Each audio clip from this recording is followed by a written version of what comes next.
மக்களே, மாப்பிள்ளையோட பயணம் இனிதான் ஆரம்பமாகிறது. 2 வருஷமா அழுக்கு துணி அழுக்கு கையிலோட சுற்றிக்கிட்டு இருந்த மாப்பிள்ளை சட்டி, பனியனு, பேண்ட்டு, சட்டை, செருப்பு, வாட்சு எல்லாமே புதுசாக வாங்கி வச்சு தான் நான் ஊருக்கு பகுமானமாக போவேன் அப்படின்ட்டாப்புல.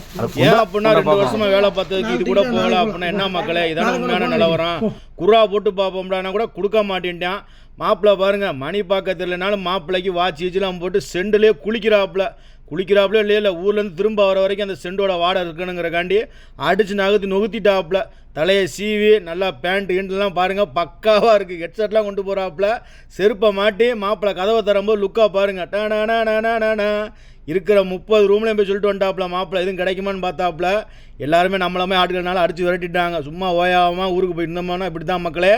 அப்படியே லொக்கேஷன்லாம் சாயங்காலம் ஆளியாக இருந்துச்சு. அப்படியே கிளம்பி போனோம் அப்படின்னா நம்ம கேம்பில் இருக்க பையன் விட மாட்டேன். கட்டி பிடிச்சி ஒரு 10 ரூபா கொடுப்பான்னு பார்த்தா ஒன்றும் கட்டிப்பட்டு முடிச்சு கிளப்பி விட்டாப்புல.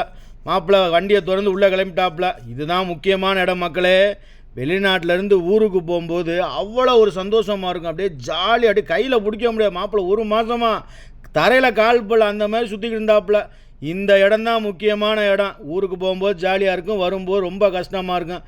என்ன பண்ணுறது, கஷ்டம், கவலை, துக்கம், துயரம் எல்லாத்தையும் மறந்து மாப்பிள்ளை ஜாலியாக போய் என்ஜாய் பண்ணுவாப்புல. நம்ம அதே வண்டியில் திரும்ப வர வேண்டியதான். இந்த மாதிரி ரூமில் இருந்து யாராவது போனாங்க அப்படின்னா உங்களை விடும்போது ஒரு பயங்கரமான சந்தோஷமும் இருக்கும், வருத்தமும் இருக்கும். நம்ம மூஞ்சில் சிரிப்பே இல்லை பாருங்கள். நம்ம ஊருக்கு போகும்போது தான் சிரிப்பாக இருக்கும். மாப்பிள்ளை பதட்டமாக இருக்காப்புல. எப்போ தான் ஊருக்கு போவோம், ஜாலியாக இருப்போம், சந்தோஷமாக இருப்போம் நினைக்கிறாப்புல. இந்த இடம் தான் ஏர்போர்ட்டு. நீங்கள் இந்தியாவாக இருக்கட்டும், வெளிநாட்டிலேருந்து எந்த ஊருக்கு வேணாலும் போட்டோம், இந்த இடத்துல சந்தோஷமும் நிறைஞ்சிருக்கு, துக்கமும் நிறைஞ்சிருக்கு. இதுதான் வெளிநாட்டு வாழ்க்கை. என்னடா இந்த அளவுக்கு சொல்கிறேன்னு நினைக்காதீங்க. இதுதான் உண்மையான விஷயம் இல்லையான்னு மறக்காமல் கமெண்ட் பண்ணுங்கள்.